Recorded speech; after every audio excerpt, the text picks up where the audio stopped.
loves, it's your girl Mariah Sincere, and I'm back with another bomb live today.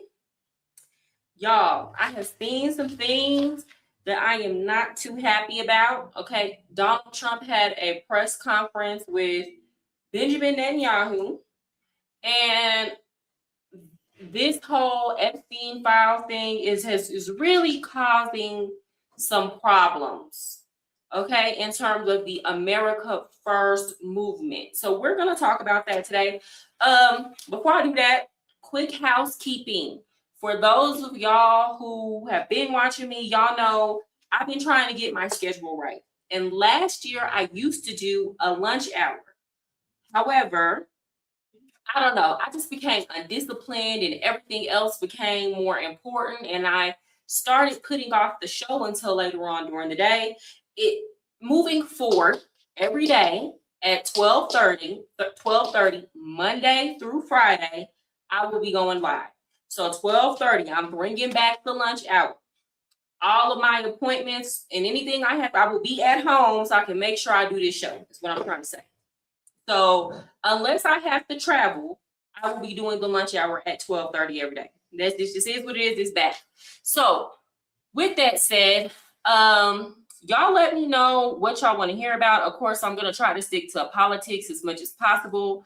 But anyway, let's get into it. Now, when Donald Trump originally ran the first time, y'all know I didn't support him. And then Kamala Harris and Joe Biden got into office, really Joe Biden, but he had dementia. So God knows who was running the country. Okay. So, they got into office and things just went downhill. We were fine during the first Trump administration. Anybody who says that their life got worse under the first Trump administration is a lie. You're lying. Okay. People were upset. They didn't like him. But overall, in terms of your spending power, in terms of your dollar going a long way, we were fine there. We pretty much came out unscathed. And honestly, I feel like we might be in a different position had he had stayed president during COVID. And I know a lot of people didn't like how that was handled. A lot of people didn't like how he was wanting to reopen. A lot of people didn't like how in the South, like in Texas, we reopened. But let's be clear. A lot of these economies in states that did not reopen or they had these strict policies, they are not doing as well as somewhere like Texas. Y'all understand? Like their economy people are fleeing a lot of these liberal and blue states, right? But the problem is now that's trickling over into the red states. But anyway, I digress. Now, when Donald Trump ran this last time, I think that we expected something from him that he just simply is not able to deliver. What do I mean by that? So during the entire, I've known like for at least Trump's, I want to say I heard about the Epstein trial during Trump's, I want to say his first administration. I started hearing about Jeffrey Epstein. And I really got into it during Joe Biden and Kamala Harris administration. Now, the mainstream media never held their feet to the fire about it. Matter of fact, they weren't asked about it. I'm under the suspicion that that was one of those topics on the list where the reporters and the interviewers knew you cannot ask this question. Y'all know when Kamala Harris did her interview during her campaign, interviewers were not allowed to ask her questions. They had a whole list of stuff they couldn't ask her, which was part of the reason why the whole Joe Rogan interview never happened, right? Donald Trump went into these interviews and he was like, y'all can ask me about anything. So basically, I remember watching an interview where the reporter just asked, would you be willing to look into the Jeffrey Epstein files? And Trump kind of thought about it and he was like, sure, why not? It wasn't like it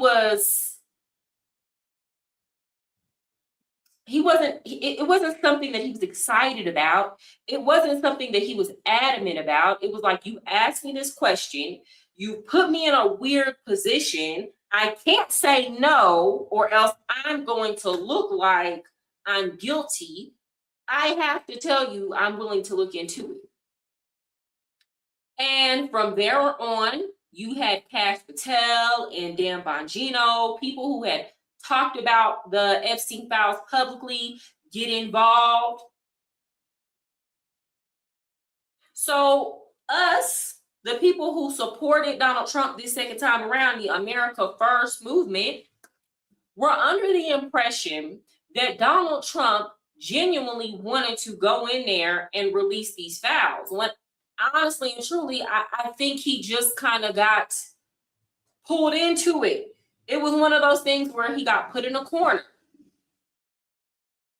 But then on top of that, what helped him get elected is that we knew that he was going to appoint all of these people who were like-minded. Pam Bondi gets into her position, and guess what? It's, oh, the files are on my desk. We're thinking that these Epstein files are going to be released at least within the first, 30 to 90 days. They never got released. Okay, fine. If you're just not coming in, please hit the like button. That helps people know that I'm on live, please. Fine, cool. Then fast forward a few months later, all of a sudden, it's a Democrat hoax. See, now, Mr. Trump, you're playing in our face because the Democrats never cared about Jeffrey Epstein. The only reason why they care now is because a lot of Democrats are naive and delusional, and they are under the impression that these Epstein files are simply going to incriminate Donald Trump and politicians that are on the right. And this is how you know they don't know anything about it. They're just running their mouths. When there have been names mentioned on the left.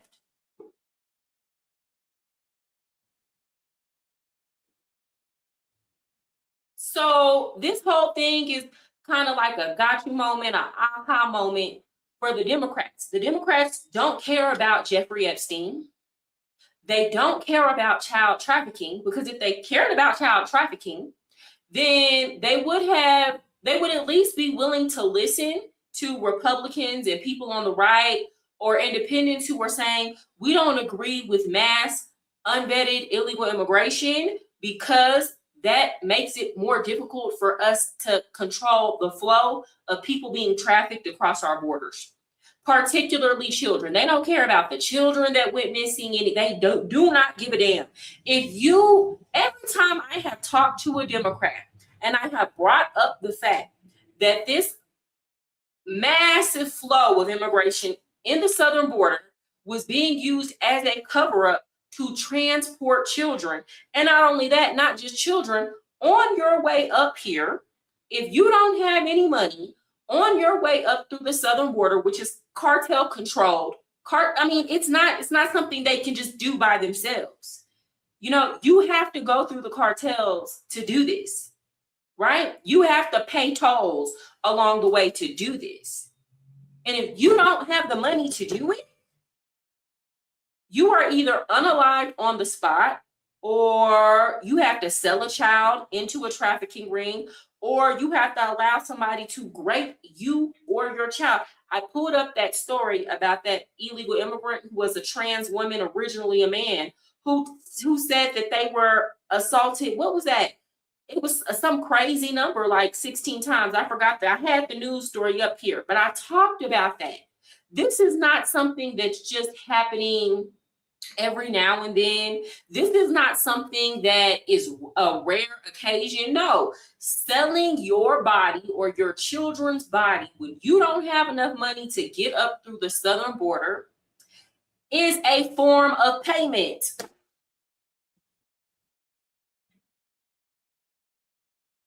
So me personally, I don't want to hear anything that any Democrat, if you identify as a Democrat and you're like Kamala Harris should have won, I don't want to hear anything that you have to say about the Jeffrey Epstein files and child abuse. I don't want to hear it, love. This is a discussion to be had amongst the adults, the grown folks. And by that, I don't mean people who think like me. I don't even mean people who are all the way 100% conservative or MAGA. I'm talking about the people who call a spade a spade. This is grown folks conversation over here.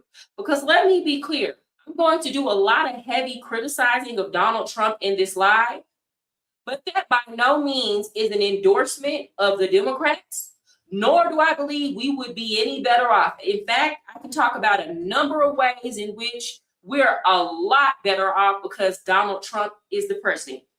We would be a lot worse off if Kamala Harris was in office. With that said, there are a lot of things going on that make me wonder, do we need to black pill here in terms of our support? Because I think when Donald Trump got into office, we were operating under the illusion that it was truly going to be America first.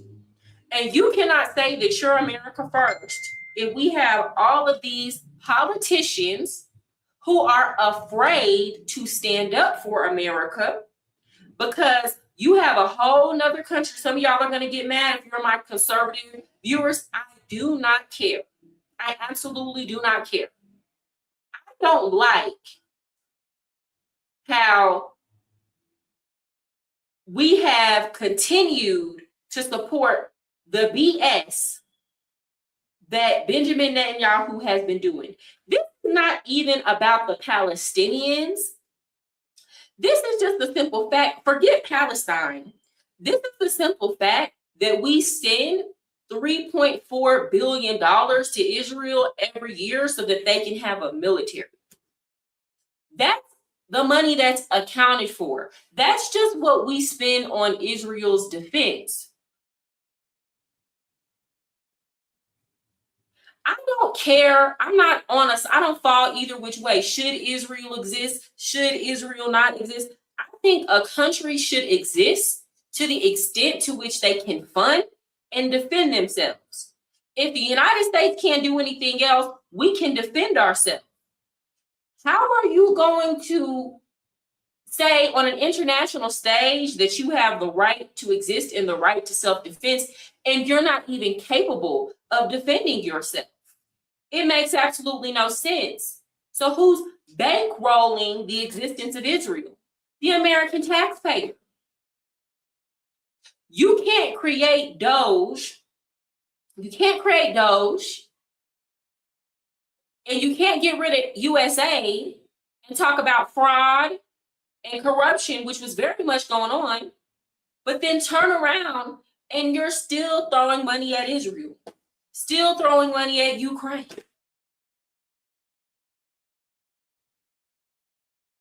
So all of this is not making any sense. And when things stop making sense to me, because I don't view Donald Trump as a person who is irrational.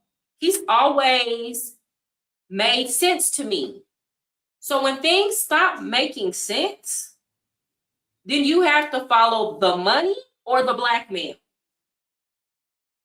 And because of the way Donald Trump handled this situation as soon as he got into office up until now, I'm not saying he did anything. I'm saying whatever is in those files or whatever trouble he feels like is going to come with him and behind those files, that's enough for him to now be taking orders from Benjamin Netanyahu. And this is what we're going to have to deal with for the next 4 years. It's not getting any better. And I'm going to prove it to you. I remember when Donald Trump, matter of fact, when he first got in office, he was bucking a little more. He was bucking. Do y'all remember when J.D. Vance and Donald Trump sat down with Zelensky, the president of Ukraine? Do y'all remember when he sat down with him? And they went off on him because he felt like he was entitled to our money. We still been giving him money. Matter of fact, now you can hear Donald Trump singing more of his praises. He was even willing to criticize Benjamin Netanyahu more in the media at first. Now they're the best of friends. They're buddy-buddy. And I'm going to prove it to you. So what am I supposed to think? Now, we're going to talk about these files. I'm going to go to CNN. I'm not going to put it up on the screen because I don't know if I can get a copyright for that. That's happened to me before. But this is what CNN is reporting. I'll read it for you. So they posted this on December 27th of this year. And it's titled, "Hundreds of Thousands of Epstein Files Have Been Released, and There Are a Lot More to Come." The Epstein Files saga will spill into 2026 despite a deadline last week to release all of the records. Congress passed a law last month with near unanimous support requiring the Justice Department to release all of its files about Jeffrey Epstein, the disgraced financier and convicted sex offender who was accused of abusing dozens of underage girls. Epstein unalived by suicide in 2019. The so-called Epstein files are made of over 300 gigabytes of data, papers, videos, photographs, and audio files that live within the FBI's main electronic case management system and largely originate from the FBI's two major investigations into Epstein in Florida and New York spanning decades. For those of y'all who don't know, they investigated this man in the early, like the 2000s and let him go. The so-called Epstein file, the new transparency law gave the Justice Department a December 19th deadline to release all the records related to Epstein. The department has since published hundreds of thousands of files over the past week to a landing page on the DOJ website dubbed the Epstein Library. The records included on the Justice Department website include court records, responses to public requests, and documents previously released by the House Committee on Oversight and Government Reform. Let me say this is not a good look from what I have been seeing coming out in these files, because Pam Bondi and them tried to make it seem like it was just Epstein alone, when apparently other people were being investigated as co-conspirators. Right now, I don't believe there was this little, magic list full of names. I think that's what people were expecting. No, of course, there are going to be names listed in documents, right? Hundreds and thousands of documents, right? But with that said, it was a blatant lie that this was just he was just investigated as a lone actor. First of all, that doesn't even make any sense. If you think about what Ghislaine Maxwell was charged with, how are you going to be a sex trafficker and you're not trafficking to anybody? And buying it is just as illegal as selling it. Make that make sense. Selling a person is just as illegal as a person buying another individual that's being sold. Especially when the customers are grown adults and the product are children.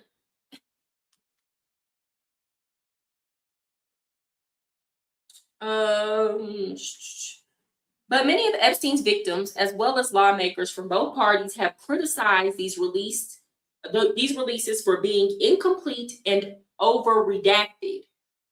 Others raise concerns about under-redacted portions that expose at least one victim's identity.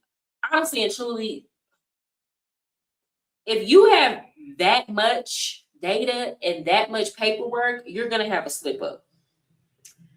And then the Justice Department made a surprise announcement Wednesday that there are over 1 million more newly discovered documents potentially related to Epstein, and that they'll take weeks to review and release them. I mean, people are complaining about that it's going to take a long time to release them. First of all, I want to know where these documents out of the blue came from. That's what I want to know. Like, all of a sudden, y'all have all these new documents and information. So that's what I want to know. And it looks suspicious. But furthermore, you can't have it both ways. You can't be upset if victims' names are not being redacted, but also not give people enough time to go through and redact. Do y'all understand? Because I guess you could use AI or whatever tools they have available, but then you can't just rely on that. If somebody drops the ball on that, they're going to be held accountable. So you have to comb through these files. With that said, Donald Trump has been in office going on a year now. They have had enough time to review everything that they need to review and redact whatever needs to be redacted. So all of this, in the 11th hour, we have all these new files that just got dropped on our desk of what? Because nobody's going to jail. Nobody is there's not any new investigations. So now all of a sudden y'all have these new files. Okay. It looks crazy. It looks crazy. I don't care who gets mad. I don't care who wants to unsubscribe. Like, I want you to be here if you want to be here, but y'all got to admit this looks bad. Trump appointees at the Justice Department say they are acting in good faith to release as much material as fast as possible, while also going through the painstaking work of reviewing every file to make sure victims' identities are shielded as required by law, as you should. The Justice Department didn't respond to CNN's request for a commentary Friday. Here's what you need to know about the records that have already been released, how many files might come out in the next few weeks, and which documents to look out for in the new year. Okay. How many records have been released so far? The first release came Friday, December 19th, which was the deadline to release all of the records. So already you missed the deadline because they didn't release them all. They just released some. Deputy Attorney General Todd Blanche said at the time several 100,000 documents would be posted to the Epstein Library website that day. In a post on X that day, the Justice Department said it was releasing a massive tranche of new documents and took a swing at the Obama and Biden administration for not releasing these same files.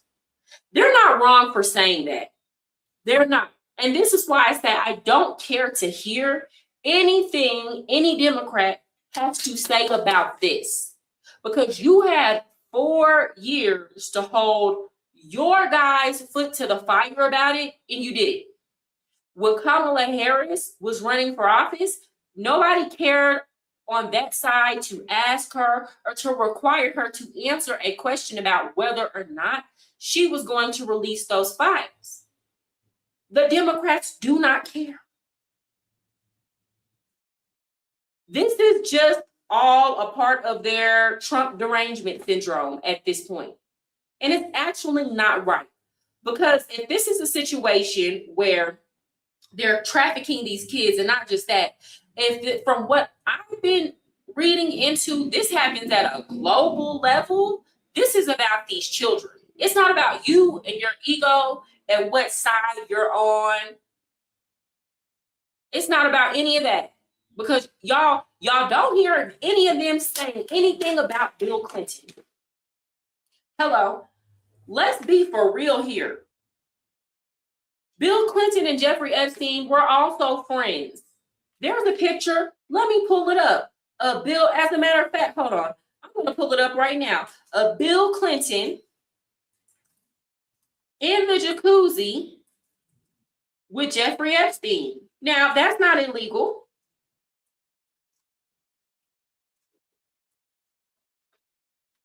But my whole thing is, if you're going to try to paint somebody out to be a PDF file and you have absolutely no proof, nor have any of the victims, none of the victims that we are aware of have said that Donald Trump essayed them or messed with them when they were underage. None of them have said that. So my whole thing is, treat the Democrats the same way. Because I kid you not, if Hillary Clinton or Bill Clinton were to run again today,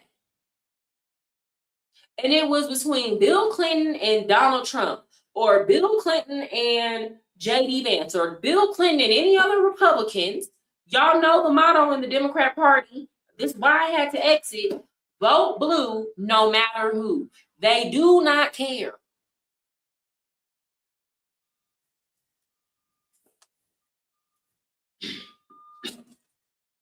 Jacuzzi. Here we go. I'm pulling this up. This is from the BBC. Let me blow it up.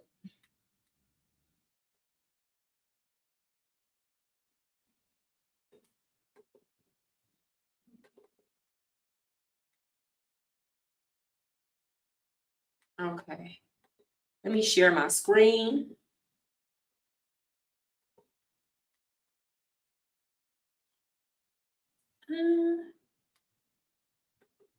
Here we go.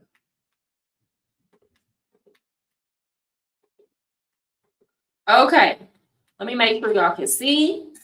Now, they have covered up this person's face in black. So y'all can see somebody's face is covered up in black. Apparently, this person is underage. That's why their face is covered up. You will see to the left, there is Ghislaine Maxwell, it appears, with her short haircut. And then there's Bill Clinton in the center with the gray hair. Okay.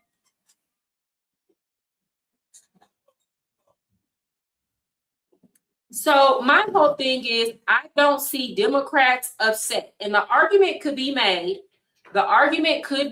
well, Bill Clinton is not in office anymore. Fair enough. Bill Clinton isn't in office anymore. But my whole thing is, if you're a diehard Democrat, this should at least make you question your own party. But here's the thing. Here's the thing with the Democrats. There's absolutely no accountability. There's absolutely no accountability. Because I remember when they rigged the election in 2016, nobody said anything. It was still go and vote for Hillary Clinton. With the emails in Hillary Clinton, Benghazi, it was still go vote for Hillary Clinton.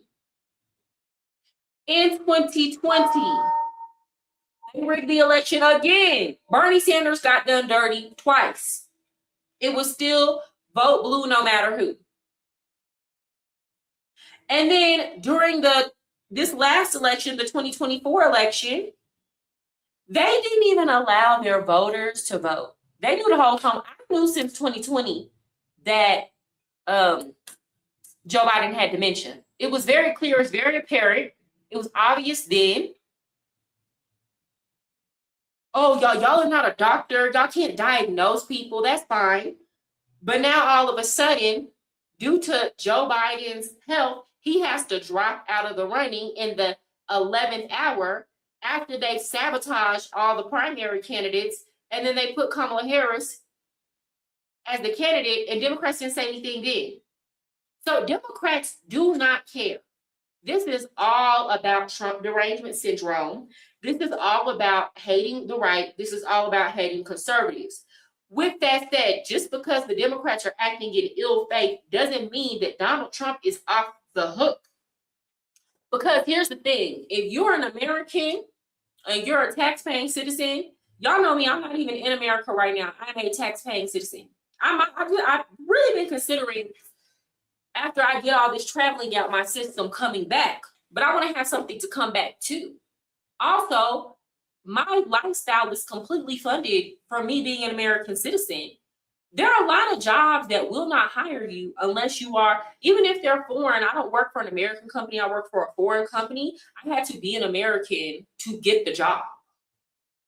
So I'm always rooting for the United States of America, point blank, period.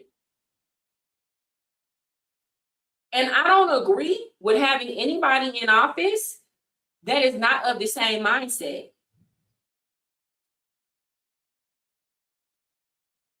So this scandal has got me side-eyeing the whole administration. And part of the reason why, the main reason why, is because I see whatever is going on with this is being used as a tool for Israel to be able to have its way.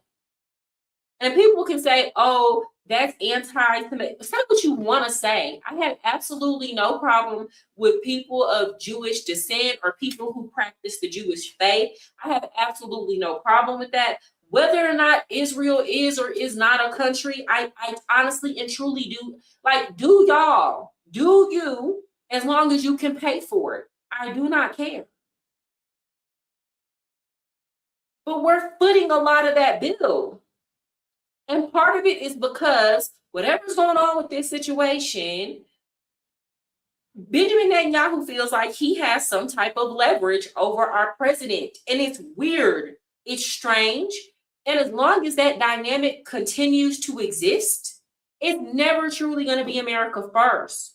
Which is why I'm at the point now where, like, here's the thing. I don't even know, because Donald Trump, he's just such a charismatic person.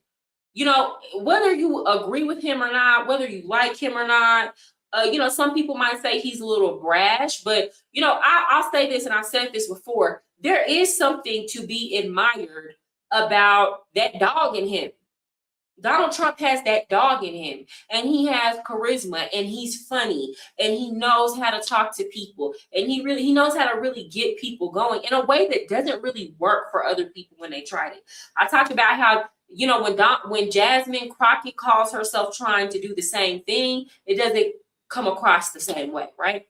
But anyway, I don't even know who in the Republican Party this next election cycle will get the independents and the young voters riled up enough to go out and vote for them. If the Trump administration continues the way that they continue, we're going to lose the election. We're going to lose the election in 2028.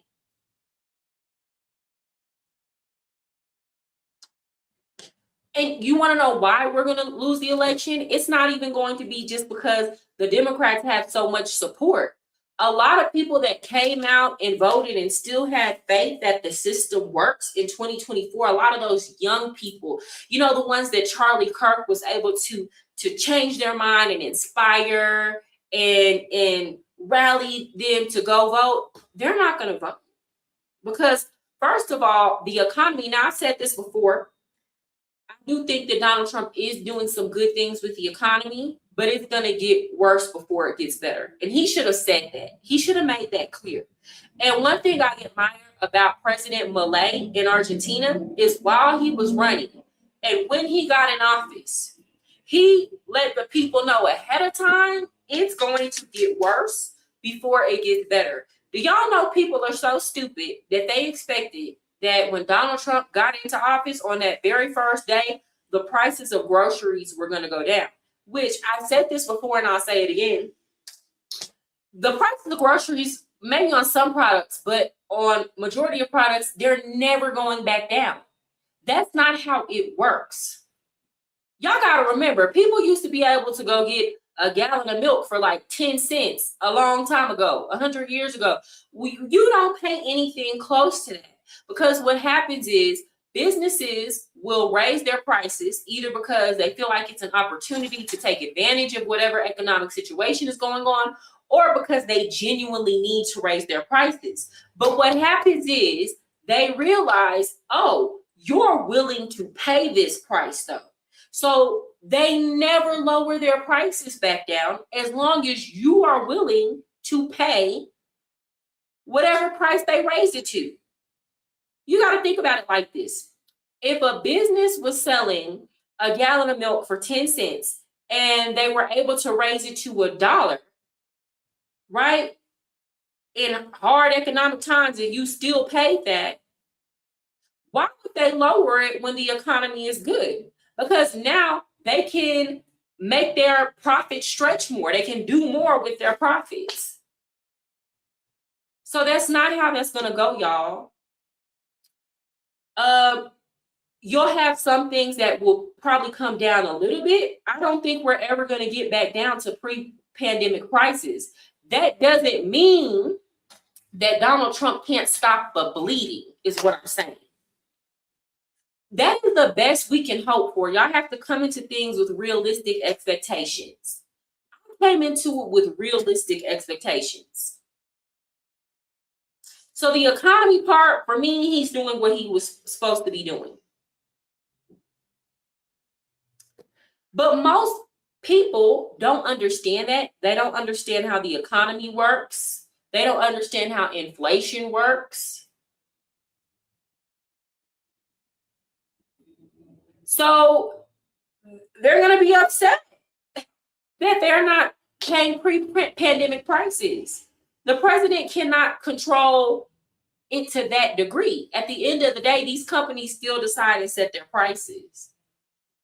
So you're going to have a lot of young people who are disillusioned by the economy that are going to sit out during the 2026 midterms. And then come the presidential election, a lot of these young, y'all got to understand, a lot of the Republican demographic is made up of very young men who are completely disillusioned with the situation. There is no support for Israel. With the younger people, there's no, like, it's not there. It's absolutely not there. And especially after what happened with Charlie Kirk, I'm not saying Israel did it. I'm saying a lot of people believe that there was foul play. So guess what? If the president continues to do the bidding of Benjamin Netanyahu in this economy, after the unaliving of Charlie Kirk, and he's a president who ran on America first, a lot of young people are going to sit 2028 out. You will get your older Republicans who probably still go out and vote. You'll get your pro-Israel Republicans who still go out and vote. I'm willing to guess, I'm willing to bet that that's not the majority. That's not the majority at all. And then what y'all have to understand, what y'all have to remember, Donald Trump won the election based on these swing states and a coalition. A lot of people that voted for Donald Trump were independents. So an independent voter is not going to be as diehard a fan as an older Republican who's been Republican all their life. The only reason why a lot of the independent voters even took a look at Donald Trump was because the Democrats were so terrible, and they continue to be terrible. So I am worried. Where do we go from here? Where can we run to? Because we can't, me personally, I would never, for the rest of my life, something drastic would have to happen.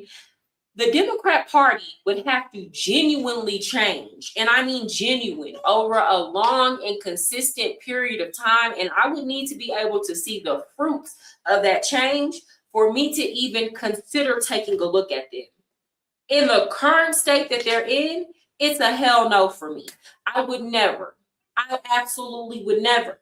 But we live in a country, or if you're an American, you're from a country where there is a two-party system. Where do we go from here? Where do we go from here?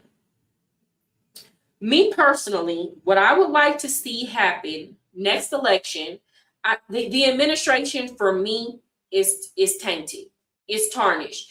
I mean, you had Kash Patel going on Joe Rogan at the beginning of the year playing dumb about the Epstein files.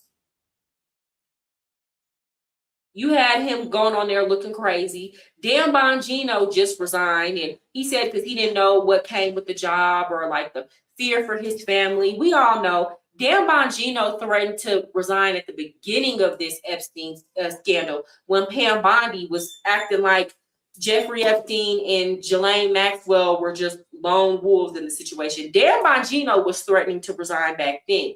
So we know it had something to do with Epstein. So at this point, what I would like to see is a completely new candidate, an outsider candidate. What do I mean by that?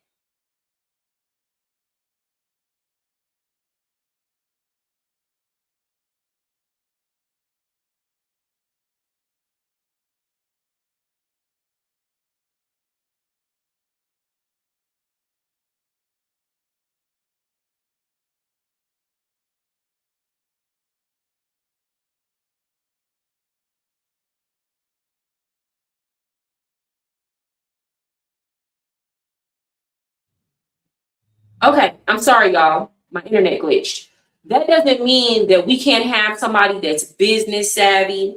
That doesn't mean that we can't have somebody that's charismatic, that has some life experience. But I don't want to see anybody running who has been rich enough to where you've been able to rub shoulders and elbows with somebody like Jeffrey Epstein. And why do I say that? I don't want another country to be able to have something on our president. We need somebody that's like a complete outsider that wasn't involved with anybody doing any foolishness. I'm not saying that Donald Trump touched any kids or he was a PDF file. A lot of people are friends with people who are PDF files. I mean, there are a lot of people who are friends with weirdos and they don't know that they're weirdos. But it's like when you're engaging in certain activities, then you're more likely to cross paths with those people. For example, it's no secret Donald Trump has not been a saint. He hasn't always been faithful in his marriages. He's been a rich, playboy type for a little bit, right? And it could be very much that it was just with grown women. You get around these models, these women that come from these impoverished countries who are looking for a come up or looking for somebody to come save them. That's what these rich men do, y'all. And then they see what their money will make these women do. A lot of them can have basically any woman that they want, depending on the setting that they're in. Their money make these women move. Do you hear me? But naturally, even if you're just of the mindset of I want to deal with grown, willing women, those type of environments attract PDF files who want to engage in degeneracy. I'll give y'all one example. When I first went to Colombia, my first time going to Colombia, I went to Cartagena to investigate the passport bros. I have a whole video on it. And I was talking to the men, and I went around I was seeing how do y'all get the girls, like all of this stuff. They just completely let me into their world, right? Now, we were sitting at brunch one day, and they told me that they have a friend who went missing. They later found out that the Colombian cartel came into his apartment and took him up out of here, deleted. They never heard from that friend again. And he used to always, travel to Colombia with them, but they were traveling for the purpose of buying cootie cat from grown women, all of the men, right? But what would happen is he would go do his little side quest and he would go mess with children. It got back to the cartels in Cartagena and they deleted him. Now, I asked them, how do y'all feel about that? They were like, well, we don't care. He was messing with children. We don't care. But we were sad at first because we couldn't find him. We had to file missing persons reports and things. But once we found out the reason, we didn't care anymore. Now, the rest of those men were not messing with children. They were there to engage in the debauchery with grown women. But that type of activity invited somebody along with them who was looking to take advantage of the situation, who understood that this serves as an amazing cover. And that's what I'm saying. It is a bad look, whether people want to admit it or not. It is a bad look that Donald Trump and Jeffrey Epstein were friends for years, especially considering what Jeffrey Epstein liked to indulge in, what he liked to spend his time doing. Period. I'm not saying Trump is guilty. No woman has came out and accused Donald Trump. No young girl has come out and accused him, or none of these grown women are saying, when I was young, Donald Trump did anything to me. But because of his past and because him doing the stuff that rich men do, he got to suffer for his associations. It causes a reasonable doubt. And that's what I'm saying. Moving forward, I don't want to see any more rich men running in the Republican Party.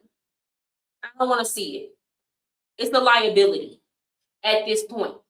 For those of y'all who don't know, I used to work in a club. Y'all know what kind of club I'm talking about. I used to be around nothing but rich men. All of these men that y'all, these businessmen that y'all put on a pedestal, all they do is in their free time, they're stressed out. They want to go be around some women. And the majority of them are on some type of illicit substance. And they want to go do what a lot of grown rich men go do. Cool. But when it's a situation where now you're associated with a PDF file, and then on top of that, that PDF file is alleged to have associations and affiliations with the nation that is acting essentially as a puppet master, we can't say no to them about anything they want to do. They want to go to war with another country. They want us to go bomb another country. Whatever amount of money they ask for, we open up our purse at the American taxpayer's expense. It's a problem now. And anybody who doesn't want to admit that, you're playing into identity politics. Y'all know how we accuse the left of identity politics, which they're certainly guilty of. But now it just becomes I have to hold on to my pride, or I can't make any criticism because I'm a conservative or I'm MAGA. It's like you are identifying with that and you feel like it's an attack on your identity. If we say, we're not feeling what this particular president is doing in this situation. I'm not feeling how he's handling the situation. I'm going to go to Asmund Gold's channel. I want to pull up this press conference that Donald Trump did with Benjamin Netanyahu that really pissed me off. Give me one moment. If you're just now coming in, please hit the like button.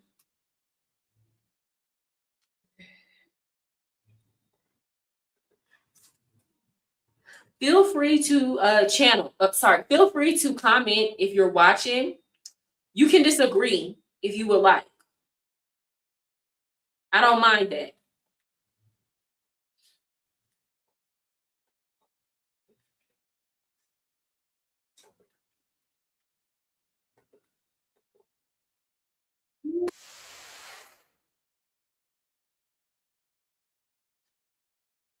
Okay, so this is on Asmund Gold's channel. It's entitled "Everyone Saw This Coming."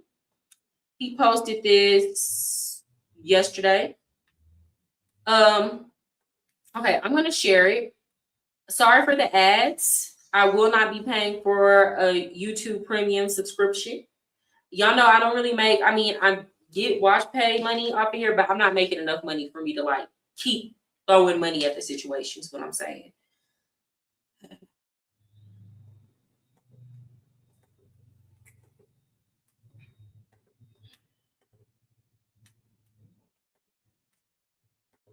Okay. All right, I'm going to mute myself, y'all, because I don't have my microphone on right now, and I don't want y'all to hear the echo.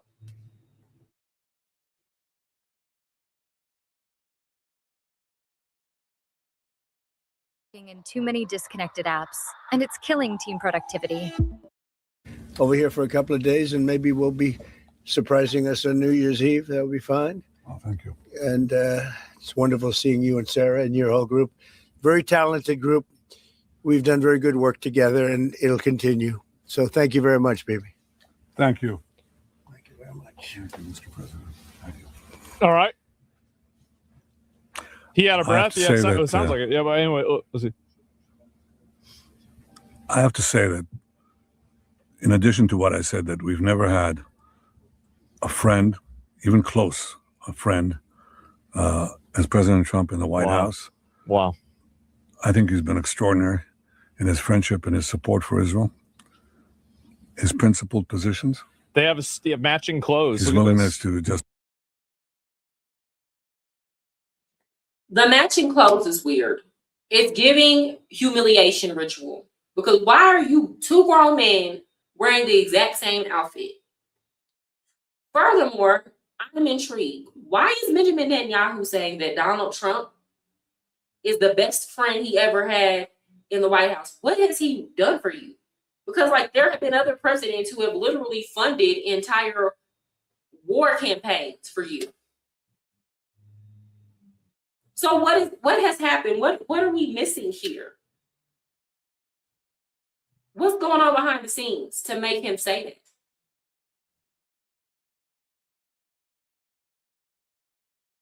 cut through and get to the essence of things. That's cute. And I don't say that as a compliment. I just mean it. People have heard me say that behind your back, Mr. President, many times. But I want to say something else. I think we have a partnership, if I can quote you, second to none. I think it's allowed us to do enormous things. You know, people said there was a different conception at one time, which means that America can advance its interest in the Middle East if it opens a lot of daylight between it and Israel. Oh. And President Trump has done the exact opposite. He's achieved remarkable things in the Middle East. Yes. Because we work together. We talk about our ideas. Sometimes we have different ideas, but we work it out. And most of the time we see eye to eye. But it's been a remarkable experience. And this was a very, very productive meeting. And may I say, a very good lunch. Thank you. Thank you for your friendship. Thank you very much, baby. And thank you for your support. It's meant from the heart. Thank you. Trump must have really done something he's good been for a him. wartime prime minister, and we were. I wonder what Trump said he'd do. Was a wartime. They're gonna kiss? Yeah, bro. This is kind of gay. Israel, if you think about it, but are they gay? Israel was a big factor, and y'all, Asmund Gold is so funny. This is weird. And again, I know I'm not crazy. I remember at the beginning of Donald Trump's administration, he was far more willing to criticize Benjamin Netanyahu. He was highly critical of all the death that was going on in Gaza. Like, he even talked about restricting the funding. And now, all of a sudden, they're buddy and they're wearing matching BFF outfits. What's going on?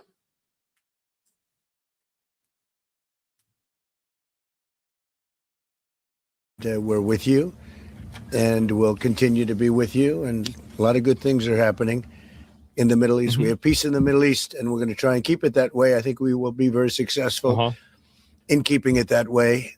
And you've been a great friend, and I've been a great friend to you and to Israel, and it's been my honor. And the award that I was given was really surprising and very much appreciated. Well, President Trump has broken so many conventions to the surprise of people, and then they figure out, oh, well, maybe, he was right after all. So we decided to break a convention too, or create a new one. Which one? The Geneva that is Convention? To award the Israel Prize, which in almost our 80 years, we've never awarded it to a non-Israeli. And we're going to award it this year to President Trump. This was Y'all, does Benjamin, this award is not an honor. Does he not realize that this is sabotage? I'm starting to think it's on purpose. Because I'm sure that Benjamin Netanyahu is well aware that he does not have the support of the American people. Definitely not on the left. But at this point, not on the right either. Especially young conservatives or young independents. So this is nothing that the American people, the vast majority of American people, are going to hear and go, oh my, well done. Like, oh my God, this is such an honor for our president. So I'm sure he's aware of that. So is this on purpose? Are you trying to sabotage the Trump administration? Because that's what it's giving. I'm very concerned. Announced formally over lunch. by our Minister of Education, who's responsible for the Israel Prize. Yeah. It's going to be awarded to President Donald J. Trump for his tremendous contributions he's getting the to Israel Prize? and the Jewish people. Wow. I think it's such a fitting thing, and it would honor us, obviously, Mr. President, if you could visit Israel in that occasion on our Independence They're calling Day. him the top goy. But Y'all, every time I hear visit Israel, I think of like, get out. Like, don't go. Because y'all remember, and Candace Owens has talked about this, how it's like every time a conservative steps out of line or says something that Benjamin Netanyahu doesn't agree with, then they're invited to Israel for re-education, right? So I'm like, Trump, is this your invitation to get re-educated? Don't go. Get out, sir. Do not pass. Go. Stay your butt over here. I don't trust it. I have to say that this reflects the overwhelming sentiment of Israelis across the spectrum. They appreciate what you've done to help Israel and to help our common battle against the terrorists and those who would destroy our civilization. So I heard about them. Again, that's an expression of thanks and appreciation. Thank you, baby, very much. That really is a great honor. Any questions, please? We'll go pretty quickly because pretty much we agree on most of the things, and you would know what most of those things are. Please go ahead. Thank you, Mr. President. I'd like to know if you and the Prime Minister talked about having Israel pull back its troops before Hamas fully disarms. I know that's been an issue. Did you push for that today? Well, we talked about Hamas and we talked about disarmament. And they're going to be given a very short period of time to disarm. Or what? And we'll see how that works out. Steve Witkoff and Jared Kushner will be in charge of that from our side. But if they don't disarm as they agreed to do, they agreed to it, and then they'll be held to pay for them. And we don't want that. We're not looking for that. But they have to disarm within a fairly short period of time. I mean, my whole thing is this. How is that our business if they don't disarm? Who cares? We give Israel like almost $4 billion annually to fund their military. So, like, what are they doing with the money that we give them? They should be able to defend themselves with all that money we give them. We shouldn't have to step in and do anything, negotiate anything. And again, if Israel cannot defend itself in the Middle East, then what that says to me is this is going to be a forever thing where we're constantly funding them, constantly fighting their battles. I don't like, as an American taxpayer, being put in that position. Your whole country's existence is dependent upon whether or not my country funds you. What do you do for us? That's worth it. That's worth it, because nobody has been able to tell me anything that's worth it. Nobody has been able to tell me why they are worth such a big investment. What they do for us that calls for $4 billion annually. And then on top of that, it's obviously not enough because we still have to come in and help them with military interventions.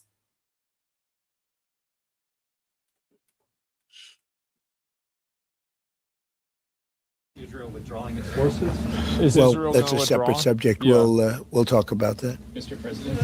Yes. Mr. President, did you have a message for the Prime Minister about the West Bank? And are you at all concerned that Israeli settler violence, could be undermining the peace plan? Well, we have had a discussion, big discussion for a long time on the West Bank.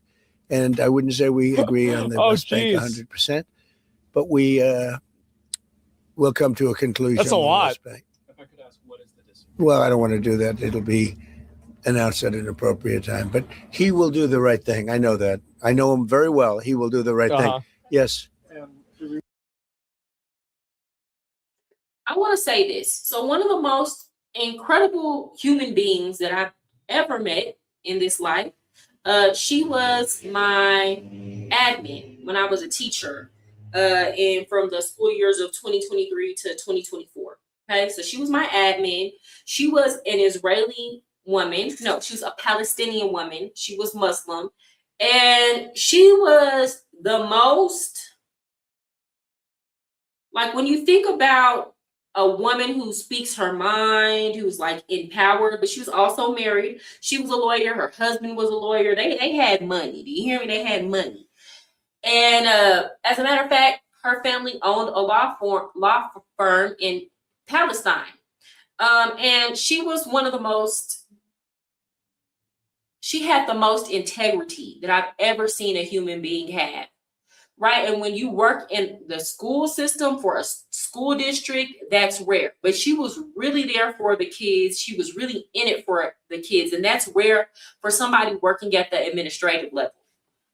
But I remember when the situation, when the war broke out between Israel and Palestine, she told me that she has a home that has been in her family for generations that she literally cannot go to because Israeli settlers took their home.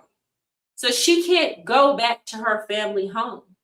And it's like, you meet somebody like that and you have empathy, because it's like, what? People feel like it's one thing to feel like you have, I don't know. And this is where kind of like that Zionism doesn't take into account that there were people actually already there first. And my whole thing is, if Israel wants to go take it, then fine. You know, I mean, I can't be a hypocrite. The United States came about because people came and took land from other people. I don't think we should fund it. You should be able to take whatever you can fund. And if you can't fund it, I don't want to be involved in it. And it's not right either way. I'm not saying it's right. I absolutely think these people should not be having their homes taken. They were there first. But you got to understand, when the British came and took the Americas, they could fund it.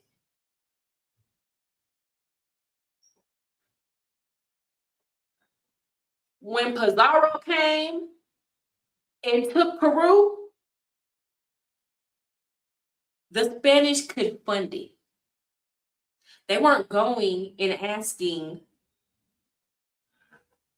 Great Britain to fund it for them. So you should be able to do what you can fund. And if you can't fund it, don't come over here looking for some money.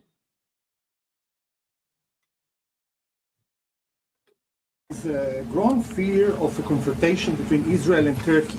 How are you going to ease this tension, given the fact that President Erdogan calls Mr. Netanyahu Hitler and compares Israel to the Nazis? Well, I know President Erdogan very well, and as you all know, he's a very good friend of mine.